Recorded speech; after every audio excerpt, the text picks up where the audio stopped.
मला असं वाटतं याच्यात भेदच नाहीये. हिंदुत्व हा आमचा आत्मा आहे.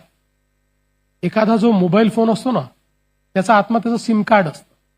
ते सिम कार्ड काढलं तर मोबाईल फोनमध्ये काहीच नाहीये. तसं आमचा आत्मा हिंदुत्व आहे, आमचं सिम कार्ड हिंदुत्व आहे. ते काढलं तर आमच्यामध्ये काहीच नाहीये. आणि हे जे हिंदुत्व आहे ना, हे हिंदुत्वच खऱ्या अर्थानं आम्हाला हे विकासाचं राजकारण शिकवतं.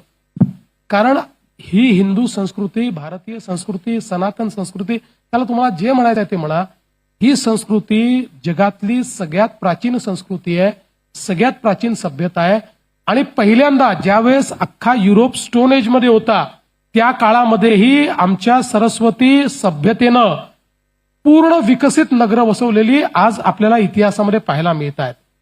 त्यामुळे विकास आणि विज्ञान या दोन गोष्टी या हिंदुत्वाचा भाग आहे. आणि म्हणून मला असं वाटतं की याच्यामध्ये कुठलाही भेद नाही. मला तर असं वाटतं की हिंदुत्वामध्ये जेवढी सर्वसमावेशकता आहे ती तर कोणामध्येही नाही आहे. म्हणून आम्ही हिंदू आहोत, आम्ही सर्वसमावेशक आहोत आणि म्हणूनच आम्ही विकास करू शकतो. आणि म्हणून आपल्या पंतप्रधानांनी काय सांगितलं, विकास भी और विरासत भी. ती विरासत आमचं हिंदुत्व आहे आणि विकास हा आमच्या या विचारसरणीचा जो एक प्रगट अभिव्यक्ती आहे तो विकास आहे.